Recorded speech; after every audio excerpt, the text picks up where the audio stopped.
In this edition of In the Gun, it's time for another episode of Who Wants to Be a Mountaineer, your favorite trivia game here. We have a couple celebrity guests, a familiar name and a new name, who are going to put their Mountaineer knowledge to the test here on this edition of ITG. Let's go! You are now watching Believe. Do you believe? No single! Thomas nuts!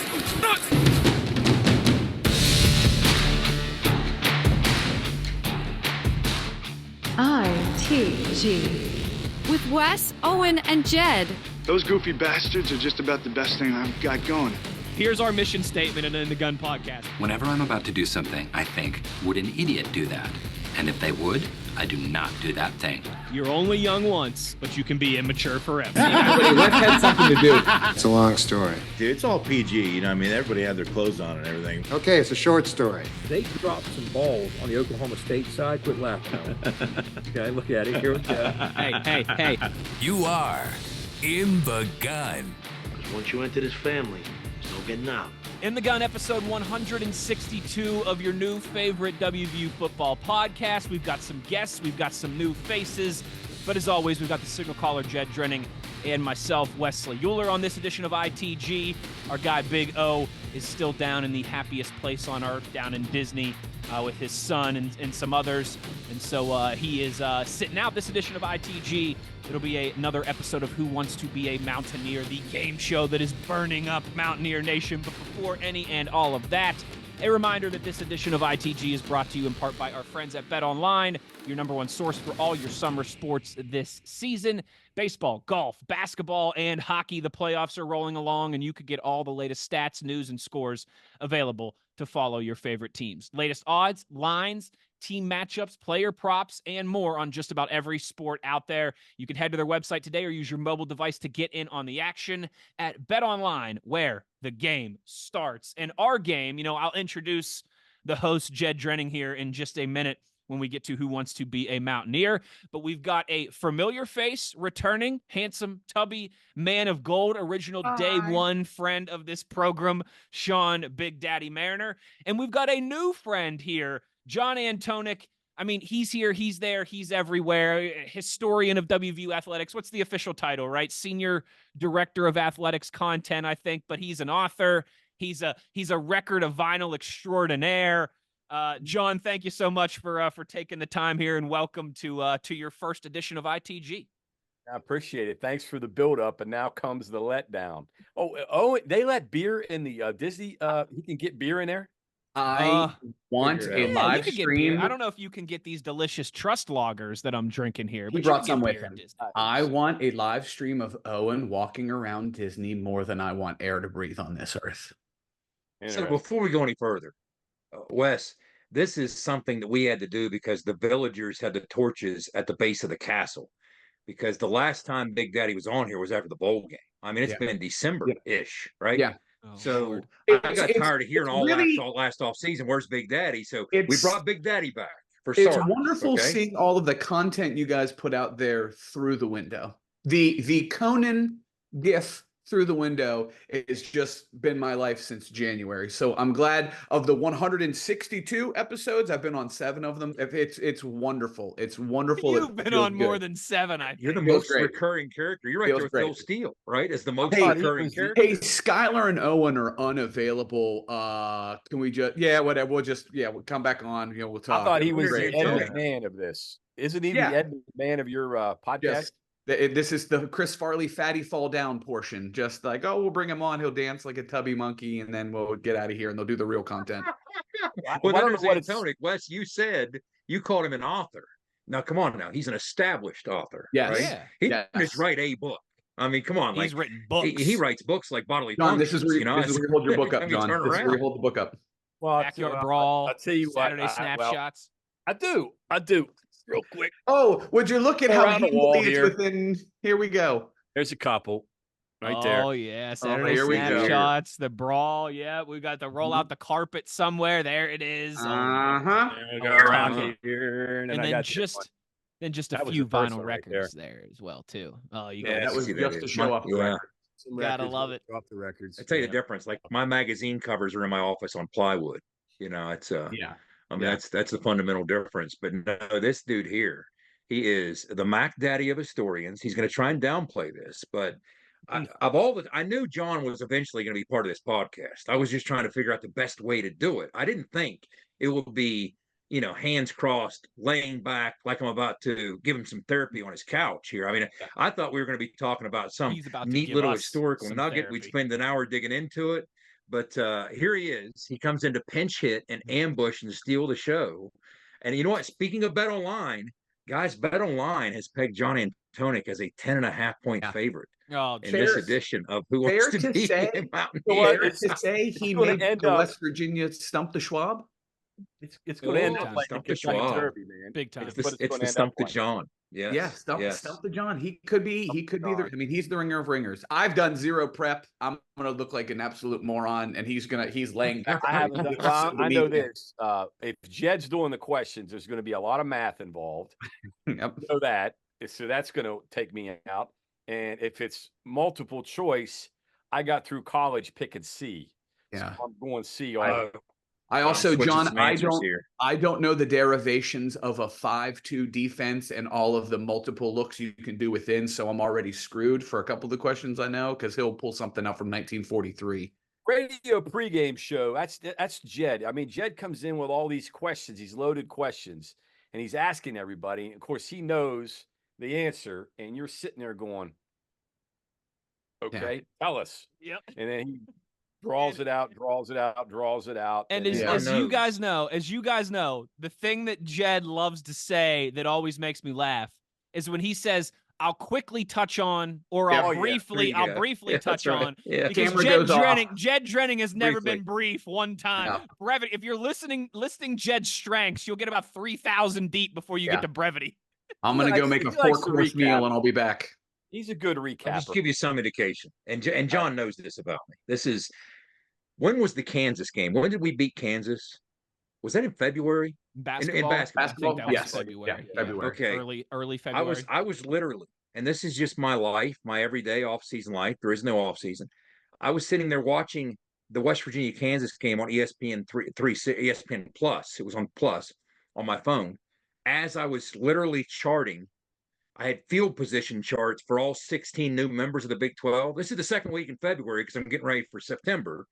Putting together charts that I'm still working on for field position tendencies. That's just my life. I'm watching one thing, but I'm always working on this. Even worse, January 20th, 2024, WVU beats Kansas 91-85. January 20th. There you go. And I was knee deep in field position charts. Yeah. And I haven't stopped since. Yeah. Thank you. You guys mentioned Kansas. The one that pops in my mind is the one when Dana lost in 13. And I'm sitting on the bus with Chris Ferris. He was engineering the games at the time. And I guess the students had a choice between picking up Charlie Weiss or the goalposts. And they figured the goalposts were cheaper, were lighter. So they got the goalposts. So we're sitting in the bus, miserable. And I'm like, "Hey, Chris, look, there goes the goalpost. The goalposts go right past us. They're taking the goalposts out of the stadium. We're parked down. And that's the Kansas. Those are the things I remember. Now, John, here's the thing with that Kansas 13 loss that I remember. I got stuck in Lawrence, Kansas, and I don't usually do this, doing the post-game show with call-ins. Oh, wow, yeah. I didn't fly back with a team. I flew back commercially on Sunday to Pittsburgh, so I had to take call-ins that game of all games. That's the only one I've ever had to do that. People were in a great mood. Thrilled. Oh, they were very understanding. Yeah, yes, right. You know the thing that struck me, people in Lawrence, Kansas, beautiful lawns, nice houses. They don't rake leaves there. Have you ever noticed that? They do not rake leaves in Lawrence, Kansas. They just let them pile up. Must be against their rock chalk morals there or something. Apparently, it's windy. They just let it ride. I'm digressing. Yeah, they're afraid to sweep them into a pile because if one gust of wind comes, they'll blow halfway across the state, across the flatlands there. Right. All those. So Lance Leipold ruined my plan. I mean, Big Daddy and I would always early in the Kansas games 10 years ago, we would literally sit there and say, "All right, I got this side, you got that side, 1, 2, 3," and we try and count the crowd. I mean, you felt like you could do it. But Lance Leipold ruined the whole thing. I thought, hey, family heirlooms, no better place in the South End Zone Memorial Stadium back in the day at Kansas. But now Lance Leipold's destroyed all that. Where am I going to put my family heirlooms? Way too early top 25 for them. I saw a bunch of Big 12 teams in there, including a lot of the new. Yep. Yeah, It's going to be a fun season. Going to be an exciting season for sure. Part of that, obviously, too, is the unveiling of some Coal Rush uniforms for the Mountaineers. Out with the gray, in with the black. John, this is your first ITG here, so I'll make Sean wait. Before we go to break here and get to trivia on the other side, just a minute or two for each of you guys to share your thoughts on the new duds for the Mountaineers. I like them. I mean, I like them, and I think I don't know who told me. Somebody mentioned this. He said, "Thank God they didn't put gold in it because it looked like the Steelers." Amen. I love the idea of the gray and the black. I like them as an alternate uniform. And there's a little history. Way back in the day, Clarence Spears, back in the 1920s, Doc Spears, he wore an alternate gray uniform against Pitt when they won the 22 game. And so they just started to wear championship. Tradition was to wear a drab gray uniform against Pitt when Spears was here. So that would be the first alternate uniform ever Pretty cool. in Mountaineer history.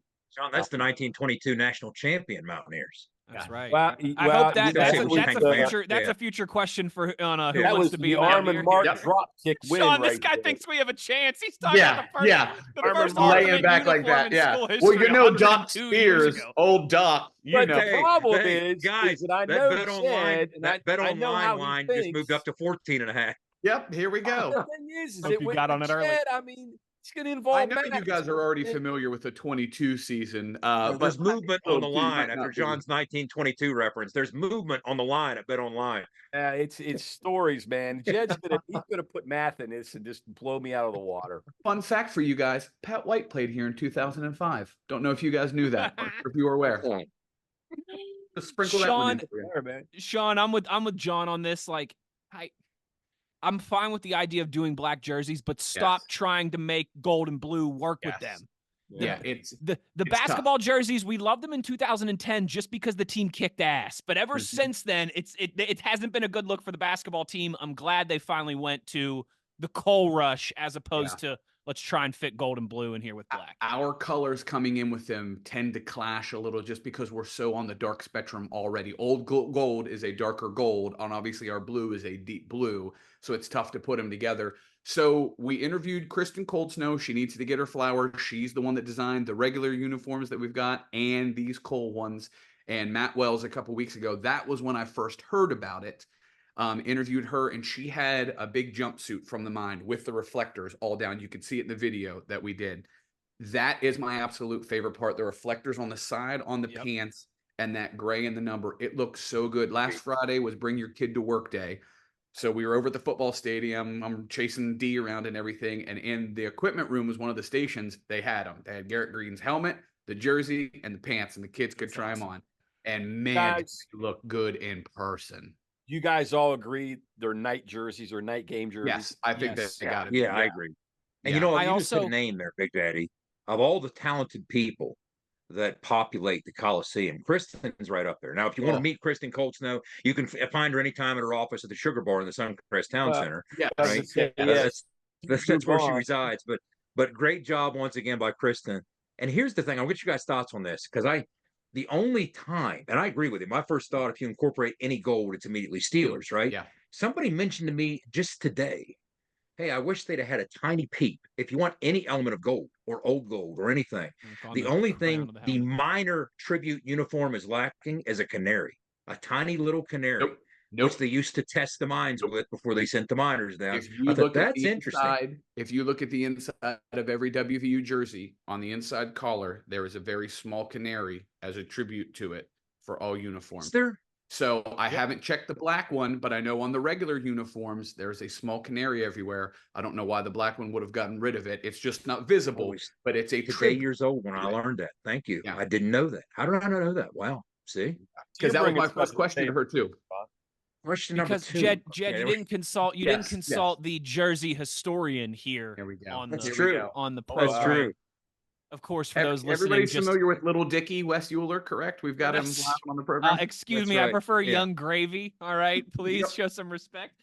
And also, this is the 5th episode. Will be when we come back here from break of Who Wants to Be a Mountaineer. I've worn a different jersey on every episode. So these editions, I wear different jerseys. for those listening in audio format, I've got on the New York Knicks Deuce McBride jersey as the Knicks look to make the Eastern Conference Final for the first time since 1922 that John was talking about there just a Doc few Spears minutes was on that ago. team, right? I think Doc was on. He was Yeah. coaching. He was coaching, and That's they right. wore That's they right. wore The gray alternate alternate grades. uniforms when they would play their Yes. rivals, the Philadelphia 76ers. That's right. Yeah. That's what would happen there. All right, we're going to get to break. When we come back on the other side, it will be your game show host, Jed Drenning, taking the podium, and we'll have another edition of Who Wants to Be a Mountaineer. Before we go to break, a thank you to our friends at Toothman Ford and our guy, JR. We all know cars cost less in Grafton. Big shout out to Team Toothman. We're going to have to get some members of Team Toothman on this game show at some point. But it'll be another episode of Who Wants to Be a Mountaineer when we return on the other side. You are in the gun. Nobody supports the blue and gold Mountaineers like Toothman Ford. With over 20 NIL deals and counting, Toothman Ford continues to rally behind our student athletes. And it's time we rally and support the dealer that supports the Mountaineers. Not only does Toothman Ford offer the best prices in the state on pre-owned, their never over MSRP campaign on new Fords guaranteed to save you thousands. Drive with pride all season long, knowing you're supporting the dealer that fuels our Mountaineers. Toothman Ford, where cars cost less, in Grafton and at toothmanford.com. All right, boys, let's go. One side of the stadium filled with 60,000 plus is yelling, let's go, and the other side is yelling, Mountaineer. We want to tell you the stuff we're not good at, our weaknesses, so we're clear up front. Owen's cracking up. You just lost to your own game. You're outgunned and outmanned. Who wants to be a Mountaineer? That's a great question. Keep your tears in your eyes where they belong. Stupid! Stupid! Oh, ladies and gentlemen, it's time for another edition of Who Wants to Be a Mountaineer? And now, your host, Jed, the signal caller, Drenning. Already, we have to slap Antonik's list. He's on Google. He has a device. See, he's already. Hey, no, I'm actually looking at my Facebook feed here. Okay. Well, we go Bill Stewart honor code on this thing, baby. All right. Yeah, so here's what we do. In the event that you haven't seen the game show Sweeping Mountaineer Nation, very simple. We go 4 questions per half, 2 halves. The questions escalate in difficulty and point value as they go forward. Now, at the end of the 4 questions in the second half, there's a new wrinkle that you guys are a part of. This week, we have a quick, very quick 3-question speed round. That's it. And I mean, I want answers within a couple seconds. Then we come back with one final question. The only wrinkle that I haven't mentioned so far is our infamous nut check question. Hidden somewhere out in the offing is a nut check question that will surface kind of like the double Jeopardy question. Whatever you have earned to that point in the game, you're allowed to bet it all or bet none of it when the nut check question comes up, in addition to the value of the actual question. It's pretty self-explanatory. That's that. So, you guys ready? Let's go. Sure. What do we do? Text the answers to you? You text me the answers, and that way you don't influence each other. Do you have your phone, Big Daddy? Okay. Yep. Or I can come back to one of you at the end like I always do Owen, because he always has to do this on his phone. No, it's better this way. It's more dramatic this way. Okay. Yeah, there we go. More dramatic. So you don't blurt out the answers. Okay. Wow, we have a pre-kick line. Okay. Wow, 16.5 now. Bet Online has Antonik minus 16.5. Yeah, you guys are hyping me up. I'm telling you, I'm going to. That line keeps moving, guys. He texted. All right. So, first question, 1 point. Quite simply, what freshman sensation scored a school in Big East record 6 touchdowns and pacing WVU's 46-44 comeback win over the Louisville Cardinals in a triple overtime thriller in 2005? What got you through college, John? Was it A, Jason Colson, B, Jason Gwaltney, or C, Steve Slayton? Well, I'm going to tell you right now, I just answered before you. Yes, I say there's some of these that you that was damn easy. I mean, hell, that was easy. So I all right, now hey, we got that on tape. He said that's too easy. We got it on tape. Again, we got I mean, I know, but she said it was going to get progressively harder. So, and you're going to put math into this. So that's what's going to. Hey, I'll fluff your pillow with one hand and stab you in the back with the other. Be careful. That's all right. I know it. I know okay. it. I'll go Kansas State. All Midwestern nice on you. Here we go. Question number 2 for 2 points. Wes, true or false? True or false? At least it's a second question, not one of the It's not a final rounder. You'll see. Stay tuned. Okay. True or false? Listen closely, gentlemen. Tackler turned thespian Grant Wiley, a former consensus All-American at WVU, was cast as Mickey Rourke's son in the award-winning 2008 hit The Wrestler, but neither of the scenes that included Wiley's character survived the final edited cut of the film. True or false? Please text your answers. Yeah, well, That's brutal. that's brutal. That's brutal. I'm glad that this one was true or false, honestly. Yeah. Well, you got to have 50-50 chance to get Huge fan of the film The Wrestler. You know, Huge fan. I'm a mark. Jed's I'm a mind works in wrestling mysterious ways, man. Wait a minute. Okay. Let me see here. Did you guys hear the question? It's true or false, right? We got 2 shots of getting it right. Yes. Was he cast as Mickey Rourke's son? I don't think you brought that up. I already answered, so. Yeah, was he cast as Mickey Rourke's son? Two And scenes were that his didn't, scenes that didn't edited make out? the final True cut. or false? Yeah. I answered. You weren't I'm speaking Spanish when you asked us the question. Texted me. Antonik texted true. That's true or false, right? The answer is true or false, right? Jed, we're all confused at what's so surprising. Well, you Let's want me? proceed. Well, do I Okay. get to do? John I'm Mariner getting answers- mulligans now, right? Okay. Let me Taking explain. John got it wrong, and he's shocked is where he's John going. missed that. What? Yeah. Well, I don't know. I mean, Was it false? Okay. Okay. So Sean and I got All it. right. It was false. All right. Because Okay. the daughter was the main Please point of the leave me wrestler. on. The relationship with the daughter was one of the main points of it. Evan Rachel Wood, get at me, dog. See, thank you. I didn't even Big watch Mickey the Rourke movie. fan here. I mean, yeah. Well, I mean, here we go. Yeah, I told you. I told you. it's gonna get- See, here we go. Now, in your favor, right. John, that did not have to do with much WVU history other than Grant Wiley existed. So That's right. I mean, That's right. talk You about- And he was never just as know, all you right. never headed know with where this he's stuff, going man. with these. Okay. Now, question 3. 3 points. Multiple choice, 3 answers on the board. Who won the 1989 Heisman Trophy when WVU's Major Harris finished 3rd in the voting? I know that one. Who won it? Was it A, Andre Ware of Houston, B, Barry Sanders of Oklahoma State, C, Tim Brown of Notre Dame? What year Andre again? Ware, Barry Sanders, Tim Brown. Which year? This was 89. Yeah. I know Yeah. that. Major wasn't Major 5th in 88, John? Yes. And then 3rd in 89? Yes. Yeah, I know this one. Okay. Okay, what do you got, Big Daddy? Okay, let me see here. All right, so Wes says A, Andre Ware. John says Andre Ware. Mariner says Barry Sanders. The correct answer is A, Andre Ware. I thought Andre Ware was early 90s, not 89.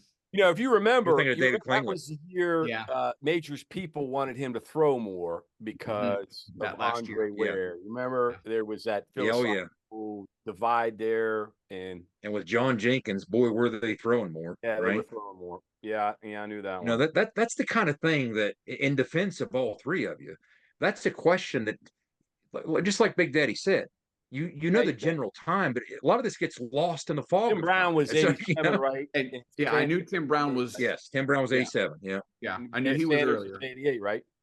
Now, John, correct me if I'm wrong. Do you remember? Did Major finish 5th in 88? 5th. Okay, I thought he Fifth and did. third, All right. yeah. So Yeah, he got invited in So- 89. okay. So after 3 questions, our score stands, and Schuyler does a pretty cool thing in production where he puts the scoreboard up as we go. Wes is in the lead, 6. Antonik with 4. Big Daddy with 3. Yep. Is that what you have, Wes? Sure is. Is that 6 that 4 dumbass, 6 uh, 4 Grant 3 Wiley double question? play. Yeah. God forbid the Grant one Wiley thing I watched get the wrong movie. can't be one that puts me near the top. You got it. The Hey, I dumb see a- question. Grant Wiley. I never watched the movie Wrestler. I know Marissa Tomei was in it, right? Mm-hmm. That's all I Listen can to tell this. you He knows about Marissa Tomei, but he doesn't know that Grant Wiley's But, not. it. Don't I you didn't think you know might have Grant heard? Wiley's not, but you know what? That's You know? that's how Jed's mind thinks, man. I see. Here's the trend that I see emerging here. Don't ask defensive questions. because Antonik's biased against defenders. That's what it is, because he got both offensive questions right. So, Locked in. all right, exactly here we right. go. Wrapping up the first half. Gentlemen, we're already here. How'd this go so fast? For 4 points, wrapping up the first half, and it could determine the lead here in the first half. Okay, 4 points. What year? Multiple choice, 3 answers on the board. What year did the Mountaineer defense rack up a school record 59 sacks? Was it A, 1982, B, 1996, or C, 2010? Oh, I know this. Most sacks with 59. The 82 defense, the 96 defense, the 2010 defense. I know this one. Defensive question, though, John. Yeah, it is a defensive question. Defensive question. It's You know, a those are defensive question worth 3 4 of those points. were really, really good defense. Dudley defense. Oh, you're not kidding. They were all 82, exceptional. you know, that 82 defense, pass defense, I think they finished top 10, maybe top 5 pass defense. We're number 3 in total defense, and number 3 in, I think, scoring defense. Yeah, they were top 5 in a lot of major categories with Man, Castile and the whole crew. Okay, so Wes now his answer in. All right, and John has his answer in, and Big Daddy has his answer in. Okay, Antonik, you and Wes both said 2010, which was C. Big Daddy, you said 1996. The correct answer is 1996. Come on, baby. Curtis. Wow, The come Canute on. Curtis crew. Canute, baby. That, one of the defense, only- that 96 Canute. defense had Canute Curtis on it. Yep. He had, what, Yeah. 16 that year? And I believe Gary was there. Give or take. 97 was the Yeah, Ohio Gary was State the game. guy. Gary was there, right? That's what I'm saying. There's no easy answer here. Yeah, I know. It's like there's thought no for easy sure it was answer. 2010. Well, I'm definitely going to lose this now. I'm deep in the hole. John, Well, was it Henry depends. Slay- It depends how many offensive questions are left, right? Yeah. I mean, John, was Henry Slay on that 96 team with them? yeah, Big Yeah, Henry? he was. Yeah, Thornton was too, I believe. John, yeah, Thunder. That would have been 96 guy. too. tell you what, those 3 defenses. I mean, you start with 82 and Tally, work your way up to 96 and Curtis with Dunlap and all his mad shenanigans, and then with what Jeff was doing in 2010 with that whole crew. I don't know if you guys know this. There were 7 guys on that 2010 defense that played on Sunday. Yes. Some of Right, them think about longer, this. some of This is them really longer good. than others, but there were 7 guys on that defense that at least Hey, I believe played that. a Chris snap Neal, in an Candy, NFL game. right? So Chris Neal, now, yeah, Chris when you think Neal. of Hold on, Bruce- hold on. Let me see if I can name them all real quick. ahead. Chris Neal See if and you can name Bruce them, yeah. Irvin, Yep. Keith Tandy, Yep. Najee Good, JT There you go. Thomas. There was another defensive back. Robert Sands? Brandon Hogan? Brandon Hogan played. Brandon Hogan? Carolina Sands Panthers. was on that. Yeah, Sands was on that defense, right? I thought Sands 2010. had just graduated, or was he? Maybe he's the one that No, I thought 2010 was LSU. Tandy, Hogan, Sands, Neal, Irvin, Najee Good, JT Thomas. Got 7. him. You know, The biggest thing you can say. Go ahead, John. I was just say, Irvin was the third down guy. Yeah. He wasn't I was going to say he was a Played third down situational guy.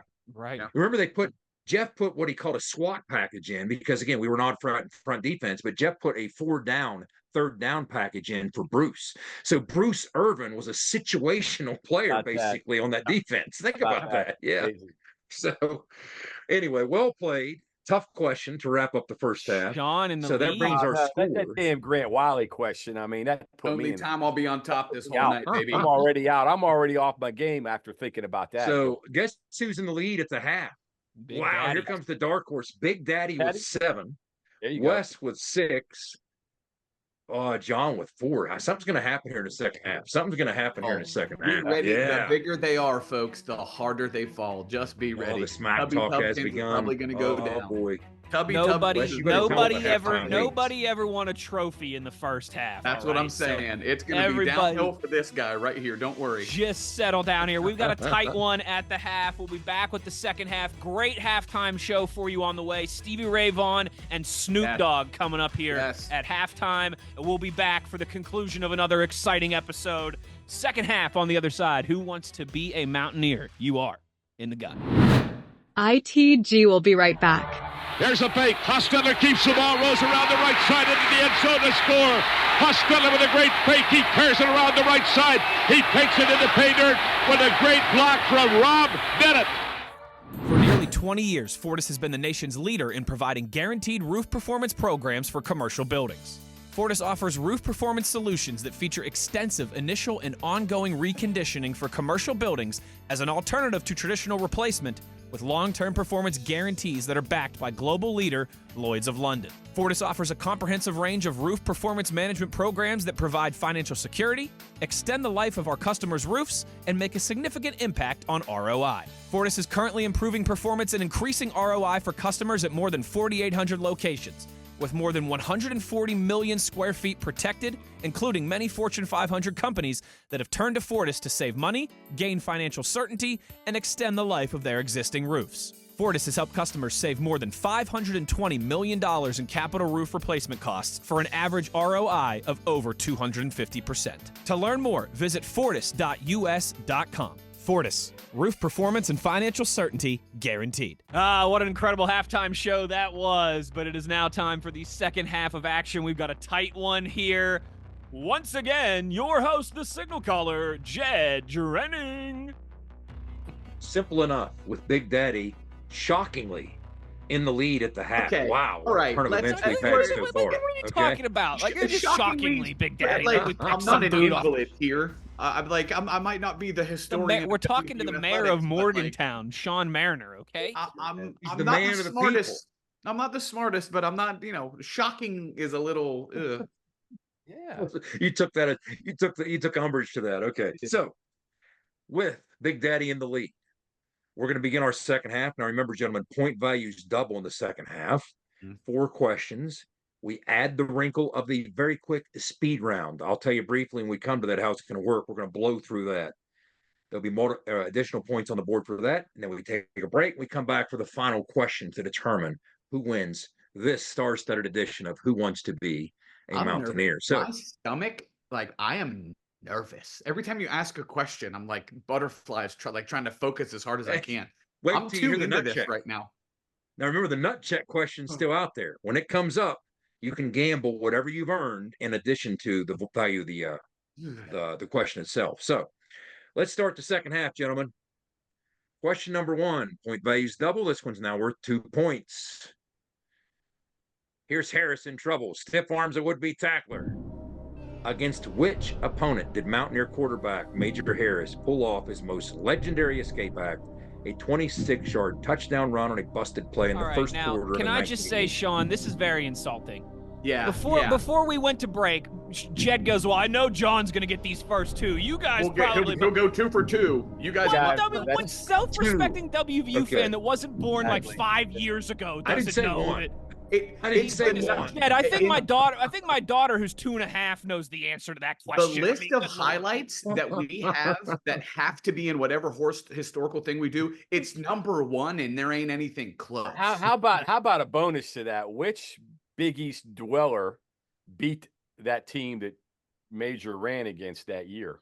Oh, yeah. See, here we go. It was a cellar dweller that beat Rutgers, Temple. They were 5 and 6. I saw them play that year in Birmingham. The team is Penn State. We all know the answer. Penn State 88. I had it typed out before. That was the only year that Paterno had a losing season. Yes, it is. Wow. And John, the week before that game was played, I saw Penn State at Legion Field in Birmingham lose 8-3 to a very ugly Alabama team. Derek Thomas had 3 sacks against Tony Sack in that game. Me and my buddy were at that game because I was at Sanford at the time. Moving on to, well done, gentlemen. 1 for 1 in the second half, and you go 2 for 2 in the second half. Yeah. Here we go. Question 2. 4 points with Big Daddy holding on to that lead, 7-6-4.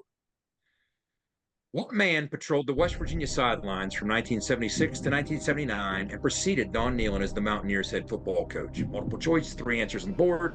Was it A, Hayden Fox, B, Bobby Bowden, or C, Frank Signetti? Hayden Fox, Bobby Bowden, or Frank Signetti? Once again, Sean, I'm offended. Okay. I'm offended. Yeah, and again, I get a little nervous hearing that. I'm like, well, I don't know though. You know what? Well, I couldn't. I was going to say, man, go ahead. What were you going to say? Let's say junior or senior. Yeah. Thank you. Thank you. There Very you good go. point. There you go. Very good point. Yeah. How about Now, that? Okay. Did my brain knee jerk go Bobby because my dad was a Bobby stan, but then I was like, well, dad's old, so that was early 70s, and I got run out of town on a rail. Yeah. Who's Hayden Fox? Matthew Fox's dad, as portrayed with Bobby Bowden in What We Are Marshall. what does the fox say? I was thinking, you said Hayden, I'm thinking Hayden Fry. That's the thing. Craig T. Nelson in the 1990 sitcom Coach, the head coach of the Minnesota State Screaming Eagles, baby. Come on. That's Hayden Fox. And he certainly wasn't coaching West Virginia in the late 70s. So those were all worth 4 points. Wes, quick question. Did we just go 2 for 2? Was it just John or was it the two of us as well? I think it might have been. Right. I didn't say you wouldn't. I said he would. I wasn't sure. Just, Sean. Sure. I didn't say you wouldn't. I said he would.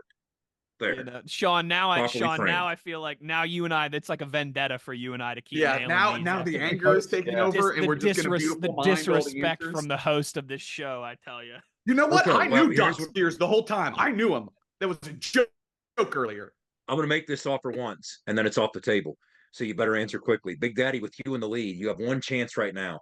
Do you and Wes want to gang up on John the rest of the game and go as one team? No, we're all ganging up on you, Jed. Yes, I think you are. I burn think this establishment to the ground.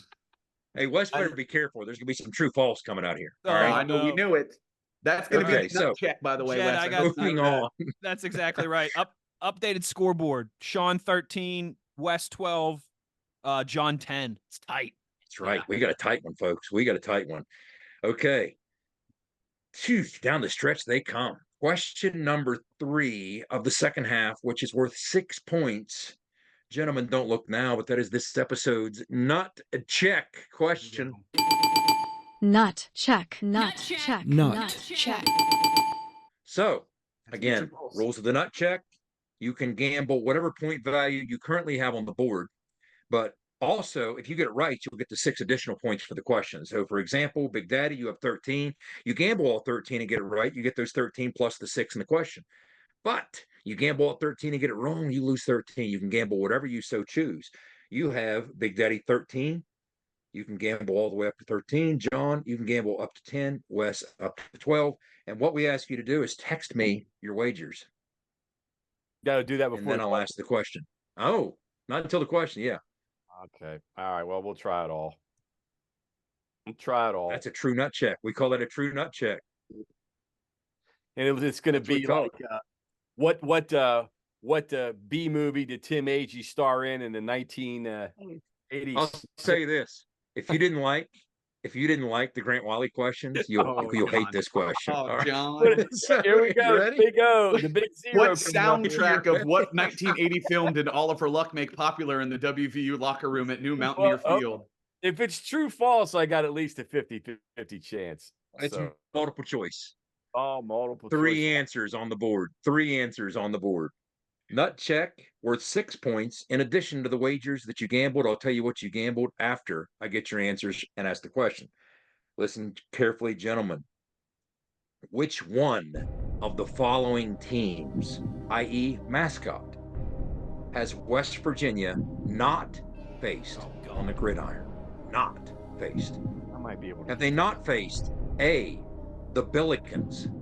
Have they not faced B, the Wranglers? Or have they not faced C, the Tartans? They faced 2 of these 3. One of them I know they the have not. Tartans. I know that one. Yeah. Oh, your counterparts there. See? Okay. What are you doing? Text me your answer. Okay. Once again, Jed, you just helped them. I'm offended. I'm offended that you would think Sean and I wouldn't know about the CMU Tartans. The academic powerhouse of Pittsburgh. Yes. Okay, we all know there's a lot of universities in Pittsburgh. CMU, the academic powerhouse. Duquesne, the athletic powerhouse. Okay, Yes. in terms of the Robert university. Morris. Let me see here. All right, I got it. I think I got this. Okay. I don't know. I think I got this. Okay. Wow, this is about to get interesting, gentlemen. The correct answer is B, the Wranglers, and you all got it right. Oh, You got it right. It's St. Louis. Look at us, cousin. So let's revisit this very quickly. WVU faced the St. Louis Billikens in 1923 and the Carnegie Tech Tartans 5 times in the early years of the program, most recently 1943. They've never faced the Wranglers. because the only Wranglers I can think of are the Arizona Wranglers, the old USFL, comfortable and they didn't play them. Yeah. You know, So now let's revisit what you guys gambled. John bet Well, all John's 10, in the so he's lead up to now. 20. Yeah. Wow. Look You at thought he this. was. Look at this. Let's see. What did Wes gamble? Wes gambled 6. Okay. So you've got 18. Yep. John is 20. Big Daddy, you gambled 4, and you have 17. Yeah. Well, hang You on a gotta second. You double had down. 13. You Yeah, we got to double double that down. up. But you know, We got to double that up. I got to add 6 to each one of them. So let me see here. You So gambled John's 4. You got it smoking right. us So that's right now. 10. You got 23. Hang on. You got 23. John, you got 16. So that's 26. And Wes, I got you've 30. got you. Okay, you got 30. What'd you Right? gamble? Wait, hold on. No, I've got 24. What'd you You gamble? were one Let me below see. me. I gambled You were 16. 6. You got 28. Yeah, So you 12, gambled 12, 6. You got 12. You got 24. You got 24. I got 24. I got 24. Yeah. Yep, you got 24. Yep. So I'm last. You got 24. so what's Ooh, the update? it is tight, guys. The current score, Antonik, as we come down to the final normal question. Antonik is in the lead 26 to Wes's 24 to Big Daddy's 23. I went conservative. You know, I and the tell you thing what, is, boys, this is tight. I went thing is, conservative. you two haven't missed any questions, and I missed 2. No, actually, Wes missed 1, right? I missed one. And I missed one. Andre Ware. John has not Wes missed missed one. Andre Sean, Ware. Yeah, he missed one. He You know what missed the one. moral Yeah. of the story is, Sean? You got to double down, brother. Check your nuts. Well, listen, Exactly. too high up. I'm doing Moral of the Jeopardy story, numbers. man. I'm doing Jeopardy numbers. I Because got I'm at 0 now if I Jeopardy choose. numbers. Yep. Okay. Question number 4 before we wrap up this segment with the speed round and then take a break and get into the final question. So question number 4. You're either going to know this, or going to drive you crazy.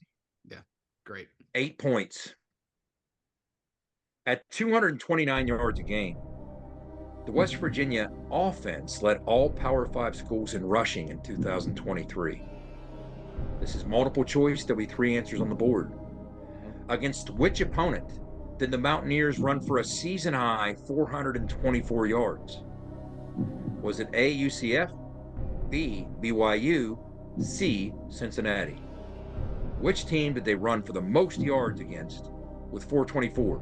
UCF, BYU, or Cincinnati? I think I know this one. I think I remember this one. I think I'm good here. I don't think I'm good here. Yeah. Again, this is worth 8 points. I'm not. Yeah. Again, butterflies. Butterflies. Okay. I know one that it's not. I've got it down to 2, but that doesn't make me feel much better. Okay. Wow, this is all over the board. Yeah. Here we go. So Big Daddy Separator. said UCF. Separation Saturday here. Wes said BYU. And Antonik said Cincinnati. Oh, And the I correct love it. answer is Cincinnati with Oh, 424. come on. Cincinnati. Yeah, remember, guys, Jaheim had what, 200? He had 2 Yes. goals in that game, right? Again, And Garrett, I remember remember that Garrett? most, John, Huh? is Dante Corleone. Zach Frazier had Dante Corleone. The only liability with Dante Corleone, who's going to be an NFL defensive lineman, he's going to get drafted next year, but his arms are short. And Zach held him literally at arm's length all day, and he just couldn't get to the chest plate of Zach and was pushing him around. And you're right, big day for Jaheim, both on the ground and in the air. And Garrett in that first half ran wild. I mean, he ran wild. That was the closest I ever came to feeling like Pat White was on the field. Was the first half with Garrett cutting through that Cincinnati defense. UCF for me because of Garrett. Like BYU, we got up big early, so we didn't do it that much, right? Yeah. And Cincy, I couldn't remember if Gigi ran more against UCF late or Cincy early. I couldn't remember which crossed. Usually when a 3 team touchdowns against UCF. When a team runs for 400, your quarterback's got to be a part of that. That's, Oh, you're not kidding. Yeah. Or you're taking a long way around. But that was where but this just in, buddy. We had fun. we ran well against all 3 of those teams. It's all right. And listen, Sean, which it's is all what right. made it challenging. There's twists and turns at the Jed, much like the National Football League, has made this game for drama at the end. He wants the 2-minute warning. He wants the roughing the passer calls. He wants it all, baby. Yeah. It's hard to sit on a lead. It is. Okay. Yeah. John's got 34. So- I've got 24. Sean 23. Correct. Now, you guys are part of some history here. I'm going to ask you, when I say your name, you give me an answer. Like real very quick, just real quick. Please do. Just so Go John ahead. knows. And now, to be fair, this is kind of like when leagues change their format. The highest score ever in Who Wants to Be a Mountaineer history is 58 points by yours truly. Gotcha. You're approaching being able to top that, but with the caveat of Jed's added an extra round here now as well too. So there's more points. Like there's the more. Roger Maris, right? It's like when the league expanded to 162 Maris, games. Roger Maris, right here, right? I got you. Yeah. The NFL is going to 17 games, so all the single season records are falling out. 1,000 yards rushing doesn't mean we as change much rules anymore. as we go. That's exactly right. So we're going to go speed round. Now, I might go in whatever order. I say your name, I want an answer. And it's going to be pretty straightforward. There's only 2 choices in each question. I want you don't text it, you say it. All right. Okay. Got it. You say it. That's that fast. Okay. So let's start with question number 1. Even if you want to call the question, I'll ask and then I'll say names and I want a quick answer. Okay. Are you ready? Sure. Okay. Most career passing yards between these 2. Rashid or Chad Johnston? Wes. Chad Johnston. John. Chad Johnston. Big Daddy. Oh, I thought John was Sean. Okay, so John. I went looking. John. My bad. I think I picked Okay. Okay. Question number 2. Most career field goals between these 2. Was it Josh Lambert or Pat McAfee? John. Josh Lambert. Wes. Josh Lambert. Big Daddy. Pat McAfee. Okay. And finally, wrapping up the speed round with this question. Most career sacks between these 2. Was it Steve Hathaway or Darryl Talley? Big Daddy. Steve Hathaway. John. Hathaway. Wes. Hathaway. Unanimous. Yeah, and you know what? I'm thinking about that. Yeah. I thought about going Tally. Hathaway had all that big year. He had that big year in 83. 83, yeah. But I don't know. This is going to be still a interesting. linebacker. John, what's the one game everybody thinks of with Talley more than any other? Oh, yeah, Pitt game. Yeah. That was 82. Oh, yeah, 82. What was the That was Virginia up there. game? Was that 82?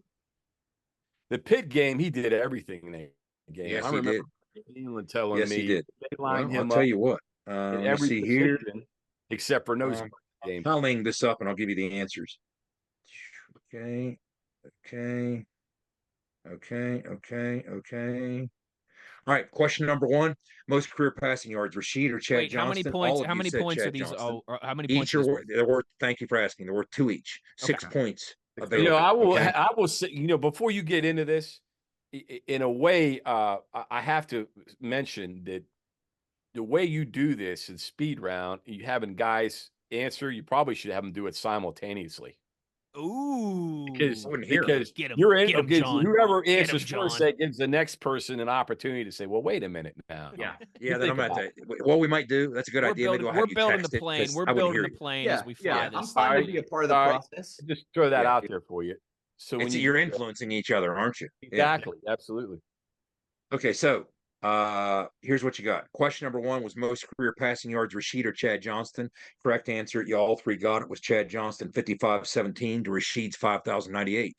Question number 2, most career field goals. Was it Josh Lambert or Pat McAfee? 2 of you answered Josh. 1 of you answered McAfee. The correct answer, Josh Lambert, was 69 to McAfee's 58. Though, how many Pat games? McAfee had some other records. Yeah, he had 2 at least. And we were, we had 2 big ones. Guys in the department were talking about that. If you had one guy to kick a game-winning field goal, if it's in Lubbock, or College Park, I know who it is. Oh my! TCU, yeah. Tyler Bittenkirk. And you know what, John?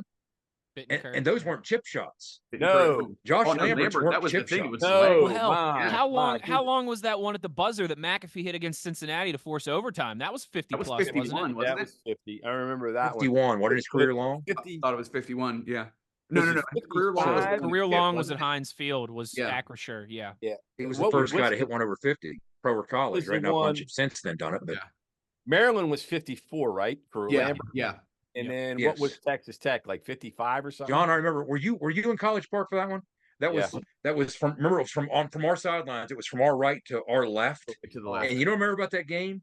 Clint Trickett carved them up. 511 yards. Clint carved them up. Okay, so and then the third question: most career sacks.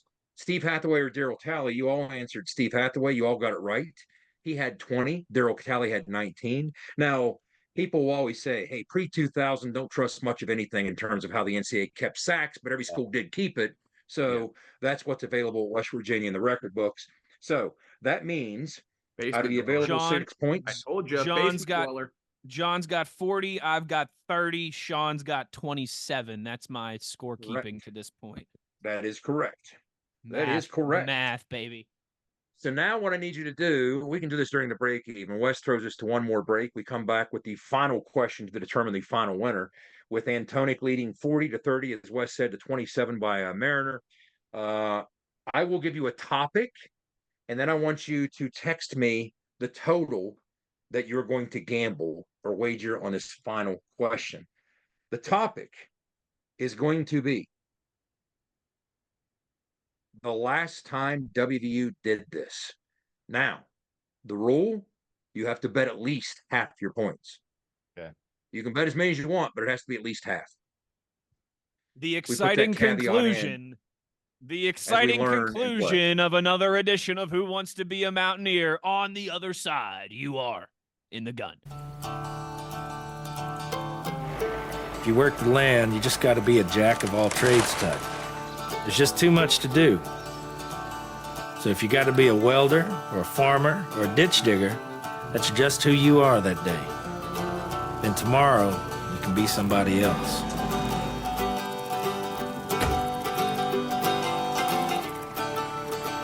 Get your Coyote at the new location of Johnston Equipment between Weston and Buchanan. Now with the final question and the exciting conclusion of this edition of Who Wants to Be a Mountaineer for the last time, your host, Jed Drenning. Okay, here we go. A lot on the table here with Antonik sitting in a 40-30-27 lead. The bet online bookies are sweating this one out. I mean, you're right. What did I say? 16.5 was up to? Before we ask the question. Everybody's put in the bet right now. Do you tell everybody what the? No. We have to draw on it. Right, okay. I mean, come on. It's you don't watch Alex Trebek. May God rest his soul. What happens is I give you the question, you answer, and then I tell you got it right or wrong, and here's what you wagered. Right, Sean, is it bad that when Jed said, "Don't you watch Alex Trebek?" I almost said, "Well, nobody does now." Too soon. R.I.P. Too soon. R.I.P. I want to stand up and like pace this room right now. I want to answer the questions off camera. Like, I'll tell you what, Wes, you're poking the bear of some pretty nasty game show karma as they're going into the final question. Sean and John, fair warning. All right. You know, when it's like extra time of the soccer game and somebody scores and they rip their shirt off and they, if I get a dramatic victory, just be prepared to be blinded by my pasty chest here. Nips out. Okay. Without further ado, I'm leaving my gentlemen, shirt. the final question. Yeah, Antonik's gonna take his shirt off. He got it. He should have wore a hat and he could take it off. Right? He want to show some skin, right? Yes. Yeah. John's used to it. We've worked together long enough. Yeah. Trust me. He has better come back at me. Okay. So listen closely, gentlemen. Now, with this question, it is not multiple choice. I need you to give me the answer. The last time the West Virginia defense recorded shutouts in consecutive games was actually over the span of 2 seasons, when the Mountaineers blanked the opposition in the finale of one season and in the opener of the next. Both these shutouts were against the same school. What school was it? I know it. Text me your answer. I do know this. This is my era. Oh man. So you're gonna unwittingly help them. Yeah, maybe, but I do know it. And I remember. Well, bullets in the gun. There's a story. I've got no. I'm shooting from. I mean, I'm like. Yeah, this is just whatever's more dramatic than shooting from the hip. That's what I'm doing. Yeah. Pick a biggie. Wait a minute now. Hold on here now. Hold on. Okay. I may have got this wrong. No, I think I got I got this. I think I got this right. I might have got it wrong. There's only one way to find out. Huh? TikTok. Final answer. Answers in. Okay, we got him in. Got this wrong. We got him in. All right, here we go. Wow, what a turn of events this is. This is the part 2 where Schuyler adds the "Who Wants to Be a Millionaire" dramatic music. Do we do the lights with it? I can turn my lights off if you want me to do it. This is drama. You might want to do that. I might turn my light off here. Now that I think about that, I think I got this. Nah, put your phone down. Put your phone down. Answer or not, put your phone down. No, I already You're going to answered. steal the drama of the view. I know you did. Put your phone down. You're going to find out in a second. Look at him. He's looking it up. Stop. Put your phone down. He's going through his own. I think I blew this. You guys gave 3 answers. You guys gave 3 answers. Good. That's what I Your 3 answers were Wes, you answered Boston College. Fair. John, you answered Pitt. I wanted Big Pitt. Daddy, you answered Temple. I think the correct Sean, answer. that was my second guess was Temple. The correct answer in the 1995 season finale, West Virginia defeated the Pitt Panthers 21-0, and the Pitt Panthers 34-0 in the 1996 opener. Now, John, for some fun numbers from those 2 games combined, because it was, after all, Pitt. Yeah. Pitt's offense in those 2 games totaled 322 total yards and was 5 for 33 on 3rd and 4th down. John Antonik, 60 points. Final score. Hey, look Wes here. Schuyler won. Take it off. Take it off. Taking my hat off, man. There, took it off. Yeah, I remembered. All right. I wanted. I'll tell you what. Was it was the name here, and then Temple crept in. I was like, let's just try it. Even if I would have got Pitt right, I still would have lost because John still had it. First and last, but you remember how god awful Pitt's quarterbacks were those years. Yep. Yes, they were. And they were. Yes, they were. Matt Lytle. John, that preceded. That was right before the triple overtime loss to Pitt in Morgantown. That's what's funny about it. Right after the 2 shutouts, well, they came down and outgunned us, and that Lytle was 96. I'm trying to remember who was the quarterback in 95. We're talking pre-Gonzalez. Yeah. Okay. Gonzalez was 97. I'll tell you who. Yeah, Gonzalez is the guy who kind of turned it around for him a little bit. Who was 95? I'll tell you. I just want to know. The people just need to know. It was Matt Lytle. Matt Lytle, 95. Okay. Sean, stinking Matt Lytle. Sean, the people just need to know now. Is John Antonik going to Bill Murray in Space Jam style announce his retirement as the undefeated champion? Walk off. Or will he leave? Or will he leave it? Will he leave? Much like Dwayne "The Rock" Johnson, will the light always be on for the people's champ to return? John is widely known. Costanza. John is widely known in the WVU Sports Comm offices as George Costanza. So this is his opportunity to leave on a high note. I didn't realize that. I'm known as George Costanza. That's it for me. Showmanship. So that means next week. That means next week on Who Wants to Be a Mountaineer, we'll all be here, and Jed will be going, "Is that Costanza sitting over there?" Hey, Big Daddy. I thought it was serious. Big Daddy. I'll leave you with this, Big Daddy. Some Seinfeld trivia. What episode was that? It was the Jerk Store, but I can't. Thank you. The Jerk Store was. That's the name of the title? Okay. It was the Jerk Store. Yeah, it sure was. Yep. I love it. Well, I should win for that. I should win for the Seinfeld answer. That's right. Jed, what was the final scoreboard? I think I came in second with 1 point, didn't I? Ofer. Yes. Ofer. Antonik with a record-setting 60 points. Woo. Wes with 1, and Big Daddy with 0. But you know what? I'm not going to cast aspersions. You guys had the courage to step forward double and down. gamble those points. Can I also say this? I say mathematics. It's the only possible way. Can I also say this for John's record? There doesn't need to be an asterisk because he got 6 points in that extra round. Yeah. What's 60 minus 6? 54. He would have still beaten my record by 1 point, even without Good point. So no Caitlin Clark asterisk next to it. Yeah, no Caitlin Clark asterisk, right? We all bow down to the rightful. Wow. The rightful and you know what? historian. Hey, think about this.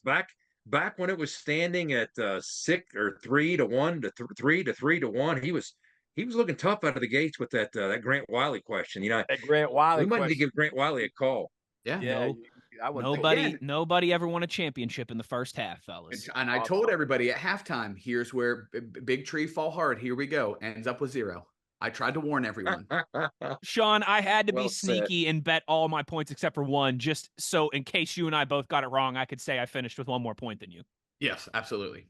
I'll tell you what. We come out with the Trivial Pursuit. This was fun, Jed. When we come out with a board game edition, John, we're going to need your publisher. Yeah. My what? When we come out with a board game edition of Who Wants to Be a Mountaineer, we're going to need your publisher. Yeah. And we'll need you to autograph one for us. Definitely. Hey, I had fun, guys. This was good. Will you be doing a losers bracket Mountaineer trivia in the future so that I might be able to do this again? Well, I'll tell you what, Sean, if it makes you feel better, there's only been 2 goose eggs in the history of this program.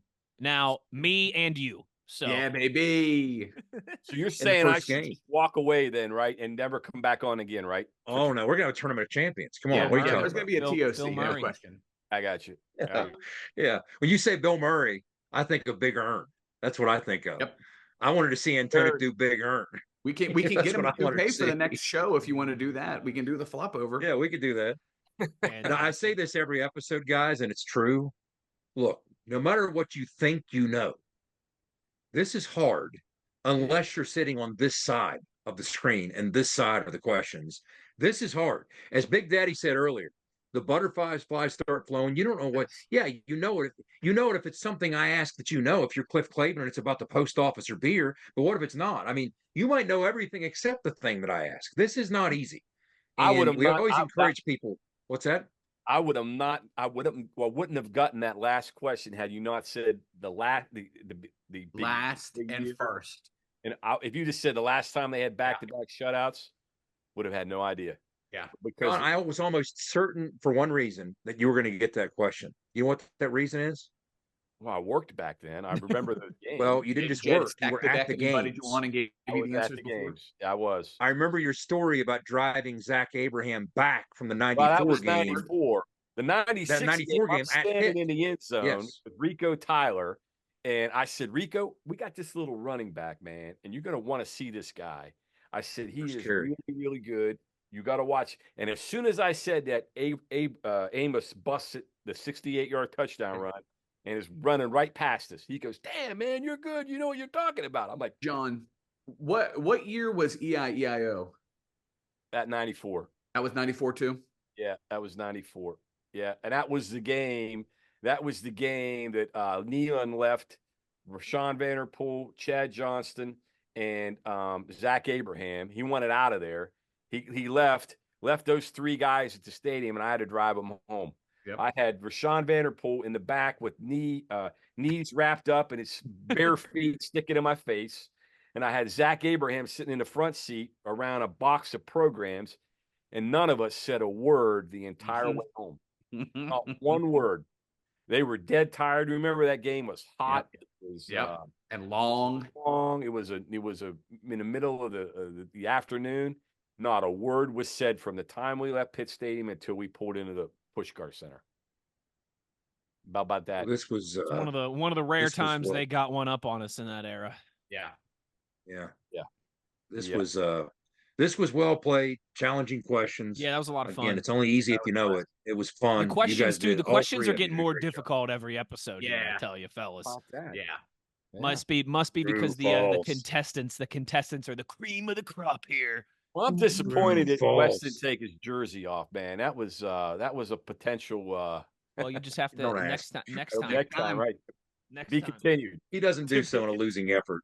That's exactly Batman, right? It's a Batman ending here. That's exactly right. That's exactly right. Well, gentlemen, thank you so much for doing this.